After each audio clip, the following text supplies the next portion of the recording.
Bíblias, amados irmãos, do Evangelho de Mateus, nos encontramos no capítulo 26, e hoje eu gostaria de meditar com você sobre as pressões contra a sua fé. As pressões contra a sua fé. Mateus capítulo 26, versículos 69 a 75. O Senhor acaba de ser condenado, não porque houvesse cometido algum pecado, mas porque Ele disse: eu sou o Cristo, Filho do Deus vivo, e vocês vão me ver vindo sobre as nuvens dos céus, sentado no trono de glória. E então o sumo sacerdote e todos os religiosos que ali estavam, naquele julgamento eclesiástico, que foram dois julgamentos de Jesus, primeiro um religioso eclesiástico, e então um julgamento civil, ali já com Pilatos, com o governador romano. Então, ali eles começam a espancar Jesus, enfim, dizendo que ele era réu de morte. E aí o texto nos apresenta o versículo 69. Pedro estava sentado no pátio, e uma criada, aproximando-se dele, disse: você também estava com Jesus o Galileu. Mas ele negou diante de todos, dizendo: não sei o que você está falando. Depois saiu em direção à porta, onde estava outra criada, o viu e disse aos que estavam ali: este homem estava com Jesus o Nazareno. E ele, jurando, o negou outra vez: não conheço esse homem. Pouco tempo depois, os que estavam ali chegaram a Pedro e disseram: certamente você é um deles, o seu modo de falar o denuncia. Aí Pedro começou a lançar maldições e a jurar: não conheço esse homem. Imediatamente o galo cantou. Então Pedro se lembrou da palavra que Jesus tinha dito antes que o galo cante: você me negará 3 vezes. E saindo dali, chorou amargamente. Pedro está no pátio da casa do sumo sacerdote, porque João, que era conhecido do sumo sacerdote, o havia entrado e colocado Pedro para dentro. E eles estão ali observando aquele julgamento totalmente errado, como vimos na semana passada, que o Senhor Jesus estava sendo vítima. E Pedro, então, olhando toda aquela cena para ver o que ia acontecer com o Senhor da glória, agora ele está diante daquela palavra que Jesus vai dizer antes que o galo cante: tu me negarás 3 vezes. E naquelas horas que se segue a prisão de Jesus, é justamente o que acontece. A força do orgulho de Pedro tenta fazer com que ele seja fiel a Deus. E nós vamos ver o fracasso que Pedro tem diante da sua força, do seu orgulho, dizendo: eu vou servir a Deus na força do meu braço. Como ele disse: eu sou o melhor do que os outros discípulos que aqui estão, todos vão te negar e te deixar, eu jamais.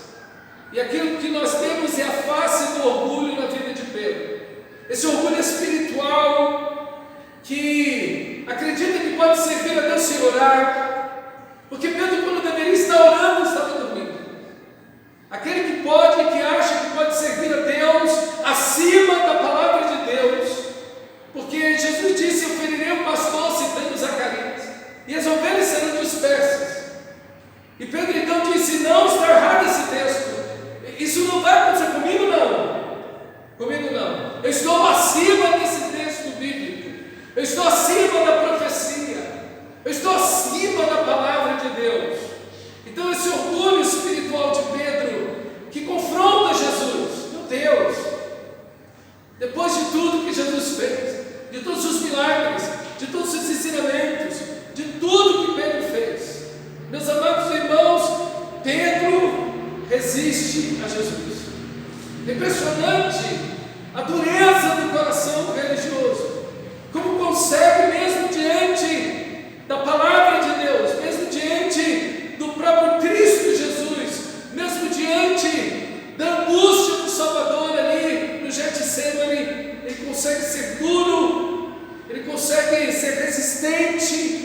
ele consegue resistir ao próprio Filho de Deus. Cuidado com o seu coração. Meu amado irmão, cuidado com o seu coração. Eu preciso ter cuidado com o meu, e você precisa ter cuidado com o seu. Porque o orgulho espiritual não está longe de nenhum de nós, está bem dentro de nós. Esse orgulho que vai nos levar numa direção oposta a Cristo Jesus, a ponto de levar alguém que andou com Cristo por mais de 3 anos, vendo tudo que viu, ouvindo tudo que ouviu, negar a Jesus diante de todos, diz o texto sagrado, e negar a Jesus 3 vezes, depois de estar sentado com Jesus na mesa da Santa Ceia.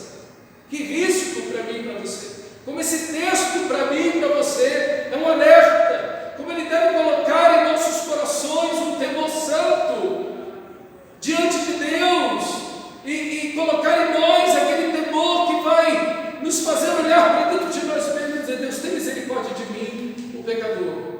Como eu preciso da tua graça, como eu preciso ser cheio do teu Espírito, como eu preciso de um coração contrito, quebrantado, humilhado diante de ti, porque eu também posso fazer aquilo que Pedro fez. E o orgulho espiritual tem suas características, e como eu disse, é resistir a Cristo Jesus, é resistir à palavra de Deus, é resistir a uma vida profunda, intensa de oração. Você tem negligenciado a oração, meu irmão? Você tem negligenciado a palavra de Deus? Ora, se você tem feito isso, isso expressa um orgulho espiritual. A nossa humildade, ela pode ser aferida, medida, verificada pela nossa vida de oração. A nossa vida de oração é a dependência de Cristo Jesus, é a dependência do Espírito Santo, é a dependência da presença de Deus. A profundidade na oração, a insistência na oração, a assiduidade na oração, a frequência na oração, revelam um estado de humildade dos nossos corações. Alguém que é humilde diante de Deus, alguém que ora a Deus, porque é alguém que não confia em si mesmo, depende de Deus, e a nossa dependência de Deus se revela na oração. Você tem orado? Qual é a qualidade da sua vida de oração? Quando Pedro tropeça na oração, ele cai diante da pressão da sua fé. Muitas pessoas caem quando sua fé é pressionada, porque desviam-se da oração diante do Senhor, negligenciam a oração. Muitas pessoas caem na sua fé quando pressionados, porque abrem mão, negligenciam as Escrituras Sagradas, como Pedro fez. Pedro negligenciou as Escrituras, e aí então ele tropeça, ele cai, ele nega Cristo, quando sua fé é pressionada, quando Pedro resiste a Jesus. E Jesus está dizendo: todos vão me abandonar. Ele disse: não, eu não. Ele resiste a Jesus. Quando nós resistimos a Deus, quando a nossa fé é pressionada, quando nós somos tentados e testados, vamos cair e negar a Cristo Jesus. Meus irmãos, quando nos sentimos melhores espiritualmente que os outros, quando pensamos que já conhecemos o suficiente, que já sabemos o suficiente, então caímos quando a nossa fé é pressionada. Que esse texto hoje possa ser um alerta para mim e para você. Que esse texto hoje seja para mim e para você aquele momento, como as crianças fazem, sacodem aquela árvore para que os frutos maduros possam cair. Que isso possa sacudir a minha vida e a sua vida, e aqueles frutos que são indesejáveis, que estão estragados na nossa vida, possam cair para a glória de Deus. O orgulho espiritual, irmão, ele começa com muita ênfase, com muita autoconfiança, com muita autoestima. Pedro achava que era muito poderoso,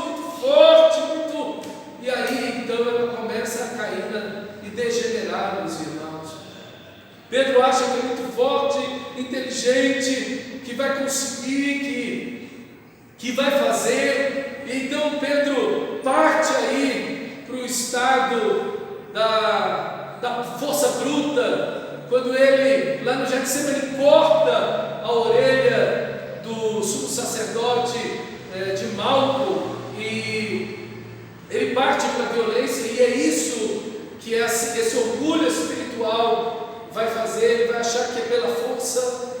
O orgulhoso espiritual acha que é pela violência que as coisas são feitas, pela força bruta, pela argumentação.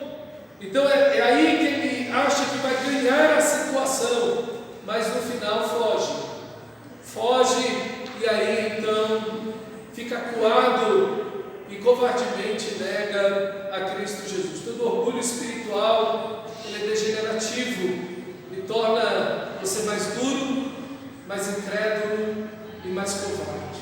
E foi exatamente o que aconteceu com Pedro. Ele estava mais duro, resiste à palavra, resiste a Cristo, resiste à oração. Ele está mais incrédulo, ele acha que é pela força, pela violência que as coisas vão acontecer, mas ele é mais covarde.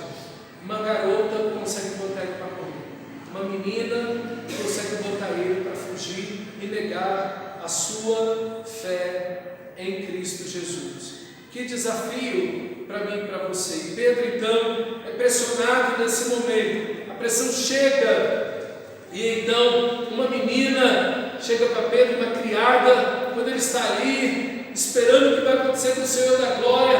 Uma menina diz: você também estava com Jesus, o Galileu. Mas ele negou, diz o versículo 70, diante de todos.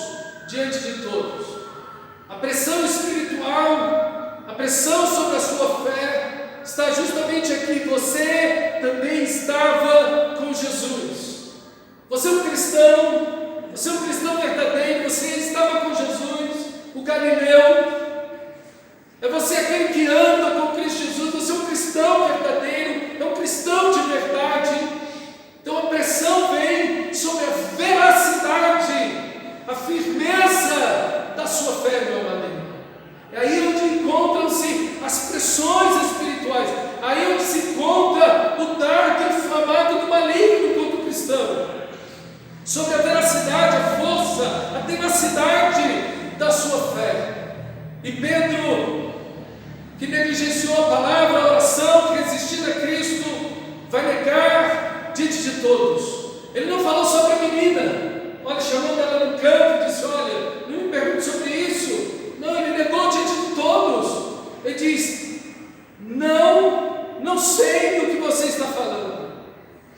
Depois de 3 anos andando com o Senhor da glória, vendo milagres extraordinários, servindo ao lado de Cristo, diante das multidões, Pedro estava ali ao lado de Jesus, mas no privado, no particular, no pequeno grupo, na particularidade, Pedro estava recuando. Tem muito cristão que é assim, sabia?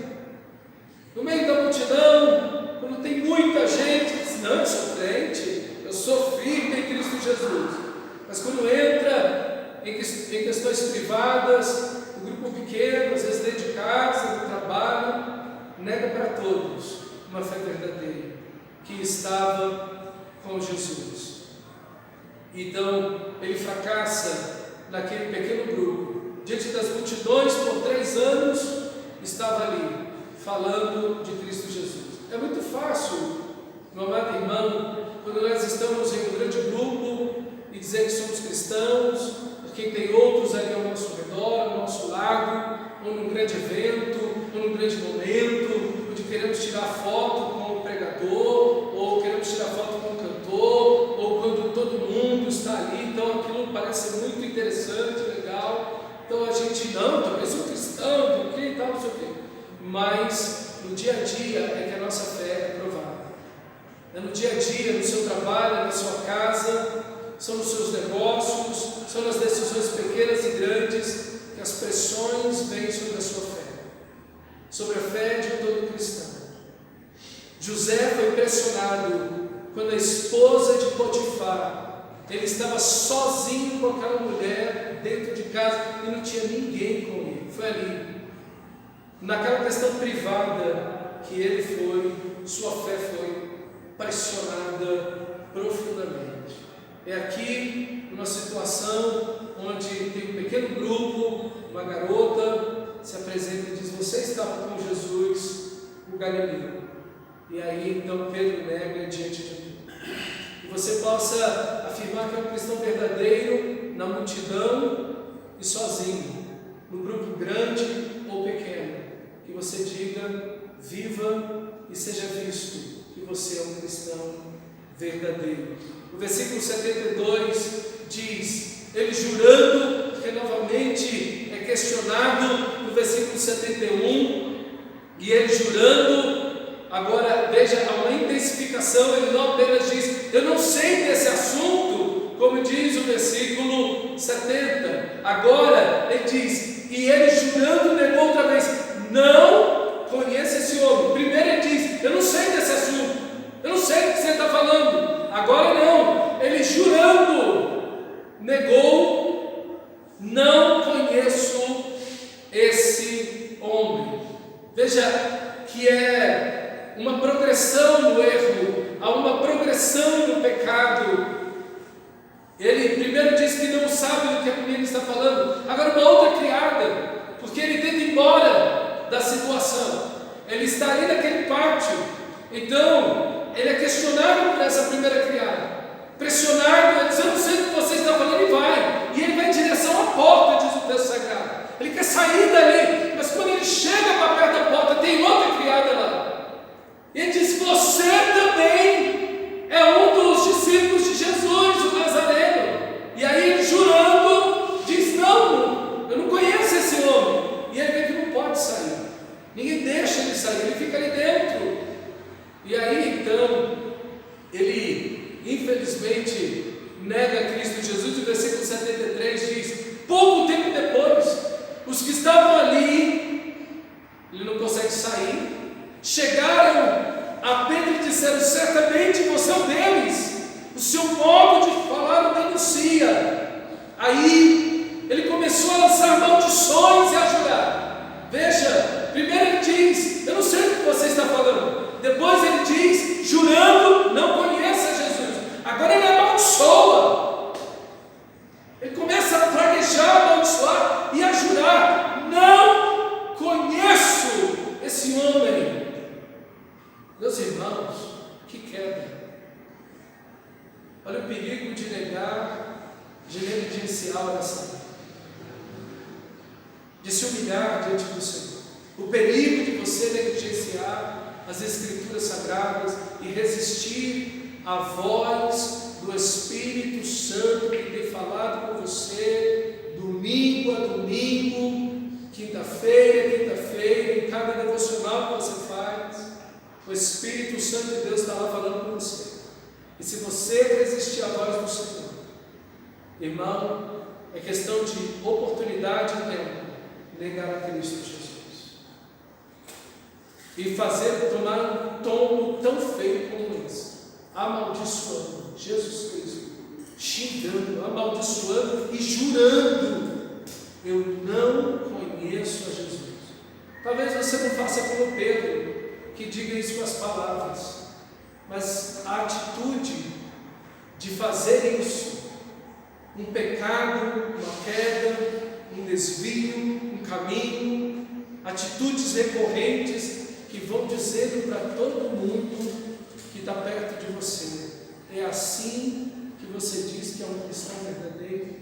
Essa é a atitude de fato de um verdadeiro cristão? É isso que Cristo faria nessa situação? Então, irmãos, às vezes nós não vamos praguejar e jurar com os lábios, eu não conheço a Jesus, mas fazemos isso com as nossas atitudes. Com as nossas atitudes. Você precisa, irmão, olhar para dentro da sua família e ver se as pessoas ali acham que você negou a Jesus, que você leva a sua fé e seu relacionamento, o seu compromisso com Cristo de qualquer jeito. Que Cristo para você é só um nome, que Jesus e a cruz são só um símbolo, que de vez em quando você toca nesse assunto, mas a sua vida de fato não é transformada, não é a vida de um cristão verdadeiro, não há um testemunho fidedigno da sua fé. Meu irmão, você precisa olhar isso, porque se existe, irmão, algo que vai desviar as pessoas de Cristo, é o nosso mau testemunho. Não só as nossas palavras, as nossas ações. Aquilo que a gente fala tem um poder, mas aquilo que a gente faz tem um poder muito maior. Muito maior. E Deus nos chama essa noite a pensar na nossa vida em relação à vida de Pedro. A vida de Pedro. Porque nenhum de nós é melhor que Pedro. Não é verdade? Se você já se considera melhor que Pedro, você já está na própria condição dele, que se achou melhor que os outros discípulos. E todos vão fazer isso, menos eu. Aí você já vê que a sua situação é bem igual a dele. Meu irmão, que você e eu possamos colocar no nosso coração em temor diante de Deus. E Deus, tem misericórdia de mim, Senhor. Tem misericórdia de mim. Não me deixa cair nisso. Às vezes você está num momento que você está dizendo, não, eu estou bem, tá? Eu estou firme, eu estou aqui. E você precisa de um coração quebrantado e contrito para dizer, Senhor, como diz as Escrituras, aquele que pensa está em pé, cuide-se, vigia para que não caia. E infelizmente foi o caso do nosso irmão Pedro. Eu não sou melhor que ele, e eu acredito que nenhum de nós. Por isso o temor no nosso coração em relação a tudo isso. Imediatamente o galo cantou. Era um corneteiro romano que na torre chamada Antônia, que era uma torre que estava do lado do templo, ele fazia o toque da corneta para a troca da guarda. Então ele era chamado de galo. Havia até uma expressão em grego, mas também em latim, para esse corneteiro, que também tinha a ver com o galo, ok? Por isso que essa ideia aqui do texto de galo, porque a própria expressão no grego e no latim conecta a ideia do corneteiro à figura do galo, do canto do galo. Por isso que aqui tem essa conexão com a imagem de um galo. Não foi um galo de galinha, não, mas foi um corneteiro, que não muda absolutamente nada no texto.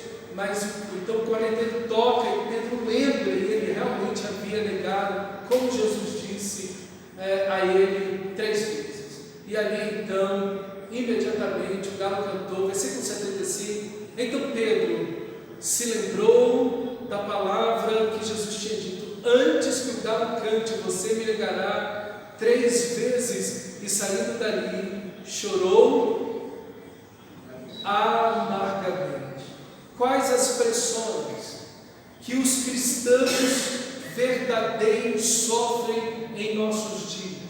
Pedro teve essa pressão, mas quais são as nossas? Irmão, eu acredito que nós temos aqui 4 pressões significativas sobre a vida de todo cristão. A primeira grande pressão contra a sua fé, meu amado irmão, é o mundanismo. O que é mundanismo? São quando os valores e princípios espirituais perdem força, importância e significado diante das questões pecaminosas e das tentações, das vibes que o mundo e a cultura nos apresentam. É quando aquilo que a palavra de Deus diz perde força diante daquilo que a cultura diz para você. Isso é mundanismo. Mundanismo é quando o mundo, é quando aquele que está fora de nós, quando aquele que está no mundo tem mais influência, significado, pressão, ação sobre nós do que aquele que está em nós. É justamente a inversão do texto, porque o texto diz: maior é o que está em nós, em 1 João, maior é o que está em nós, mais influência é o que está em nós, o Espírito Santo, mais influência é o que está em nós do que aquele que está no mundo. Esse é o verdadeiro cristão da sua fé saudável, ainda que em pressões. Mas aqui o mundanismo é justamente o oposto disso. É que quando o mundo, aquele que está no mundo, tem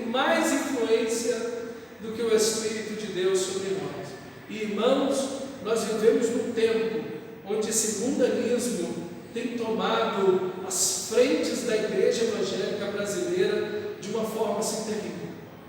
De uma forma terrível.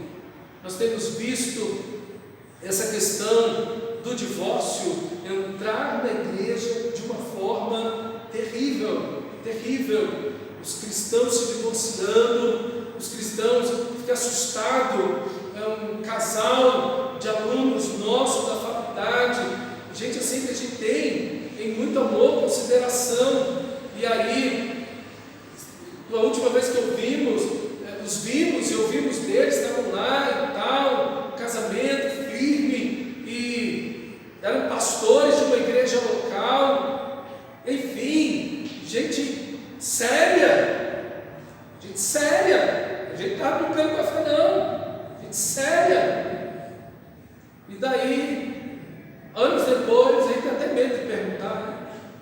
Anos depois, não, já estão divorciados, já tem alguns anos, ele já está com uma mulher, ela já está com um homem. Casal, filhos, pastores dentro de igreja. Pastor que foi aluno meu da faculdade, separou da esposa e bota lá no Facebook, destrui um relacionamento sério. Isso é mundanismo. É que o divórcio é justificável. É que o mundo entra. Não tem problema não, pastor. A gente namora aqui, mas a gente tem relação sexual, não tem problema nenhum. A gente mente, a gente dá jeitinho, não tem problema essa questão do sexo livre. Então, irmãos, a gente vê o mundanismo entrando dentro da igreja, rompendo a fé cristã, e está aí, outra grande pressão sobre a fé cristã. A primeira é esse mundanismo, a segunda é o secularismo, é a pressão que o dinheiro e as questões econômicas, as conquistas econômicas, de diplomas, de dinheiro, são mais importantes do que a fé cristã. É mais importante do que ler a Bíblia, do que orar, do que vir para o culto. É o secularismo. É quando a incredulidade entra no coração. Esse secularismo que toma a pressão diante das pressões que você tem na vida, diante das pressões econômicas que você tem. Você abre mão da sua vida espiritual, de um avanço da sua vida espiritual para um avanço da vida financeira. Spurgeon, eu acho interessante. Spurgeon está ali em 1850 e ele diz para a sua igreja, que naquele momento era a maior igreja do mundo, em Londres, na Inglaterra, a igreja com mais de 5 mil membros, e ele diz para aqueles irmãos: se você tiver um emprego que foi te oferecido, um bom emprego, com um bom salário, mas você tiver que abandonar o culto nos domingos, deixe esse emprego para trás, porque mais importante é a sua fé do que esse emprego. Deus vai honrar você e vai abençoar você.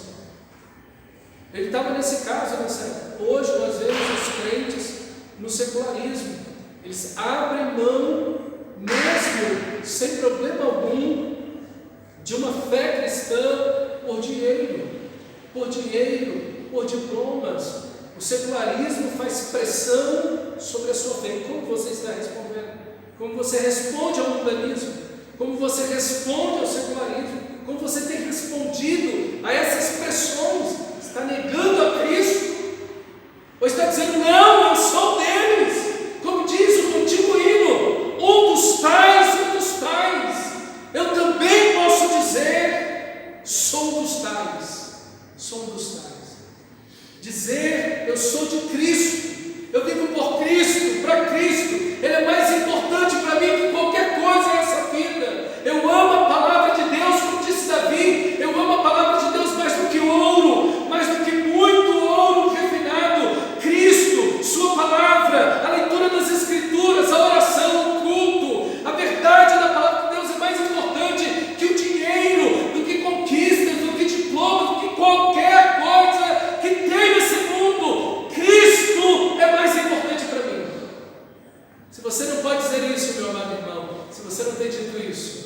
secularismo venceu, o mundanismo venceu sobre a sua vida.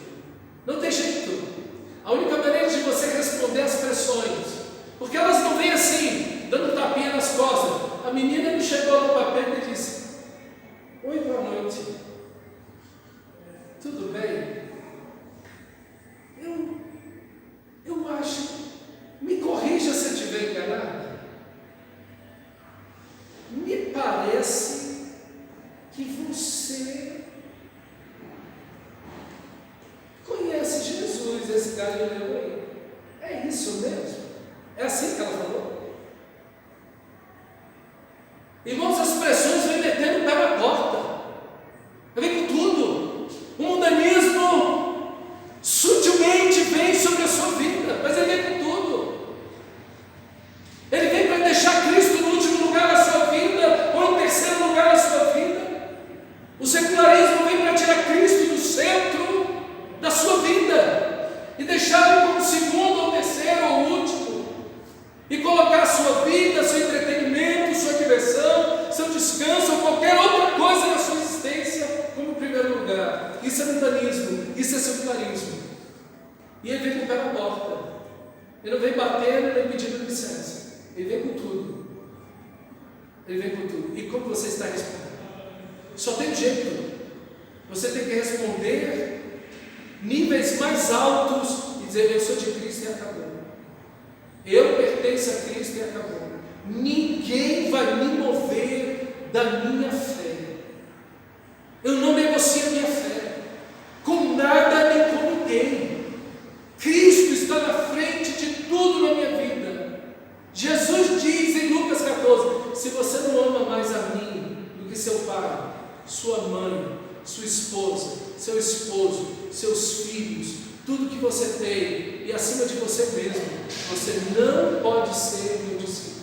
Cristo não vai ficar abaixo da sua esposa, do seu esposo, dos seus filhos, dos seus bens. Cristo não vai ficar. Não vai ficar. O mundo está dizendo para você, a cultura está dizendo para você, o secularismo está dizendo para você que Cristo vai ficar em segundo lugar. Não, depois do seu cônjuge, Cristo fica. Depois dos seus filhos, Cristo fica. Depois do Cristo fica. Não. Esse é o Cristo Papai Noel que o mundo está falando aí. Mas o Cristo das Escrituras não. Ele é o primeiro, ele é o único, e ele não vai aceitar nenhum outro lugar na sua vida. E se ele não for o primeiro, ele não vai ser nada para você, nem para mim. Não há exceções. Essa fé de que Cristo me entende, tampouco é algo bíblico. Não, Cristo entende a minha situação. Não, irmão. Essa gente aqui estava dando a vida por Cristo. O povo das Escrituras estava dando a vida por Cristo Jesus. Morreram sem negar a sua fé. Ser fiel até a morte, disse Jesus em Apocalipse 2, e dar-te a coroa da vida. Ele não falou: seja fiel só até a metade aí, ó, eu vou entender você. Mas seja fiel até um tanto, aí um pouquinho, eu vou entender você. Não. Ele disse: ser fiel até a morte, e dar-te a coroa da vida. Esse é o Evangelho da Bíblia. E ele está acima de tudo. Pastor, eu estou chocado com o que você está dizendo hoje para mim. Irmão, isso já mostra que o mundanismo chegou em você. E você não respondeu positivamente com a sua fé. Isso diz que o secularismo já entrou nas fronteiras da sua alma. E que você não respondeu adequadamente a Cristo Jesus. A outra pressão é o nominalismo. Tem nomes de que vives, mas está morto. É o que nós mais temos no Brasil hoje. Gente que diz que é evangélico, gente que diz que é cristão, mas vive uma vida só de nome. Tem um nome: eu sou evangélico, eu sou cristão, eu sou da igreja tal. A gente tem até medo disso. Quem está mais tempo no evangelho sente até medo dessas coisas. Porque, irmão, o nominalismo tem tomado. Nós somos hoje, em número, como nunca fomos na história do Brasil. Mas nós nunca tivemos um evangelho tão pobre, tão fraco, tão mirrado, tão anêmico como nós temos hoje. 80% dos pastores nunca leu a Bíblia uma vez. 80% dos evangélicos pegam na Bíblia uma vez por semana. Temos aí algo que cresce, mas não sei o que está crescendo. Porque na Bíblia, no texto sagrado de Atos, diz que a palavra de Deus crescia e prevalecia poderosamente. Eu não posso dizer isso do Brasil hoje. Que a palavra de Deus, o Evangelho, as Escrituras sagradas, crescia e prevalecia poderosamente. Podemos afirmar isso no nosso país. O povo tem Bíblia na mão a rodo, mas 80% dos pastores nunca leu a Bíblia uma única vez toda. O que esses homens estão falando por aí? O que esses homens estão falando por aí? Mas é interessante, 80% das igrejas evangélicas no Brasil pregam prosperidade. Já tem a resposta. Prega o evangelho da prosperidade, o humanismo, o dinheiro, você é o máximo, lindo, maravilhoso, e aí por diante, psicologia positiva, e é isso que está isso. O nominalismo está aí. E por último, a pressão, o relativismo, que perde a singularidade, o poder das Escrituras Sagradas, do Evangelho. É a singularidade que só a palavra de Deus tem. Cristo é o único Senhor e Salvador. Existe outro? Não. Alguém pode ser salvo sem Jesus? Não. Alguém pode se aproximar de Deus sem ir a Cristo Jesus, sem a cruz de Cristo? Não. Mas fulano tem bom coração, bom caráter, então ele... Não. E a gente está tão voltado para esse relativismo que na ideia eu já vi muitas pessoas que se dizem cristãos e são cristãos verdadeiros, mas que acreditam que a pessoa é salva porque ela é boazinha. Não, ela ficou velhinho, então viu uma criança, gente, foi para o céu. Deus, né? Então, não. Esse relativismo não é bíblico. Só existe um Senhor, só existe um Salvador, não há outro igual a Ele. Ninguém vem ao Pai a não ser por mim. Ninguém, nem judeu, nem gentil, nem homem, nem mulher, nem o bom cidadão, nem o presídio, em canto algum, ninguém vem ao Pai a não ser por mim, nem pastor, nem padre, nem papa, ninguém vem ao Pai a não ser por mim. Só existe um caminho, é Cristo Jesus. E o resto está todo mundo enganado. Todo mundo está enganado. Sem Cristo, todo mundo está enganado. O budista está enganado, sim. O espírita está enganado, sim. Muitos que se dizem evangélicos estão enganados, sim, porque estão achando que vão a Deus de outra maneira. Católicos estão enganados, sim. Só existe um caminho, querido. Cristo. Ele é o caminho, não um caminho, mas o caminho. Essa é a singularidade do Evangelho. A Escritura sagrada, inerrante, infalível, suficiente. Não pode ser mudada, trocada. Cada palavra inspirada por Deus, cada versículo, cada livro, cada texto inspirado por Deus. Inspirado por Deus. Meu amado irmão, isso aí é inegociável. Inegociável. Deixa eu te dizer uma coisa. Não sei se você tem visto, nessas 2 últimas semanas, algumas seitas que se dizem evangélicas no Quênia, que levam as pessoas ao jejum para encontrar Cristo. Viram isso? Já morreram mais de 100 pessoas fazendo jejuns, a maioria crianças, porque acham que vão encontrar Cristo no jejum. É uma vibe bem neopentecostal essa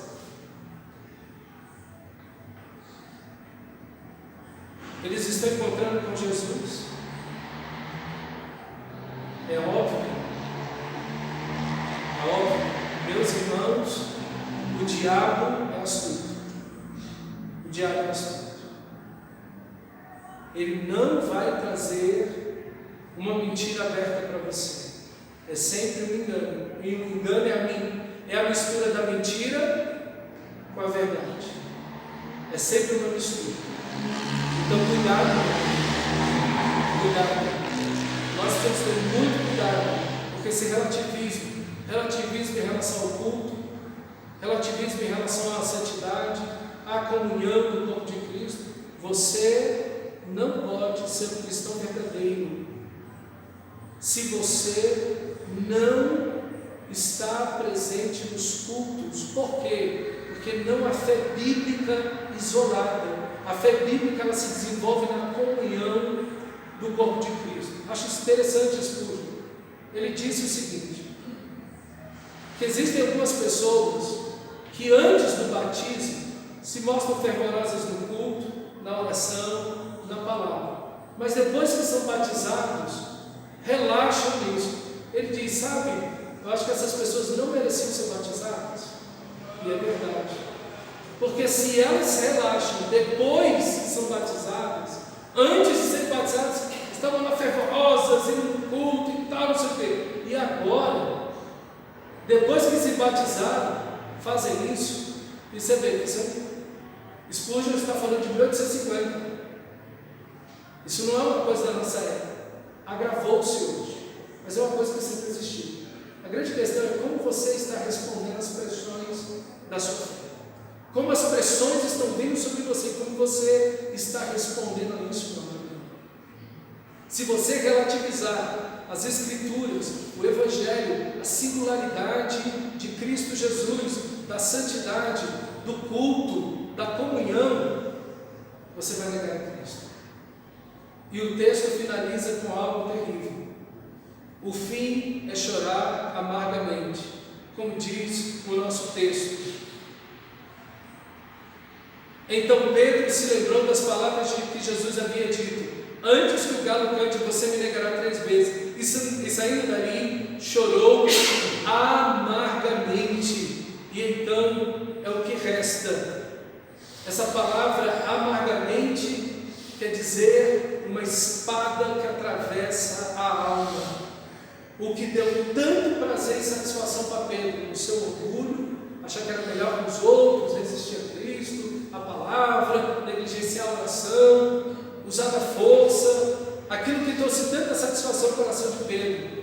E aí é o que nós temos diante de nós: o mundanismo, o secularismo, o nominalismo e o relativismo. Tudo isso que traz tanto prazer ao nosso coração será a espada que atravessará a nossa alma. Sua alma se encherá de amargura produzida pela culpa. E foi o que aconteceu com Pedro. Pedro chorou amargamente. Quem der vazão a isso, quem der vazão ao mundanismo, ao secularismo, ao nominalismo e ao relativismo, meus irmãos, chorará amargamente, porque não há nada de bom em negar a Cristo Jesus. Só existe amargura numa fé tomada pelo orgulho. Que Deus guarde sua vida, que você responda às pressões que vêm diariamente sobre você, com firmeza, com tenacidade, com sobriedade, cheio do Espírito Santo, porque as pressões virão e você vai ter que respondê-las a cada dia. E se você não está respondendo elas adequadamente, hoje Deus chama você a voltar-se a Ele e dizer: Senhor, eu tenho negado a Ti, eu tenho negado a Ti. A minha conduta nega o Evangelho que eu digo viver, as minhas palavras negam o Evangelho que eu digo pregar. Eu quero me arrepender hoje, Senhor, e quero que a minha vida, cheia do Teu Espírito, possa não negar o Senhor, mas glorificar o Teu santo nome. Feche seus olhos, por favor. Ore nesse instante, amado. Ore por você. Ore ao Senhor, clame ao Senhor nesse momento pela sua vida.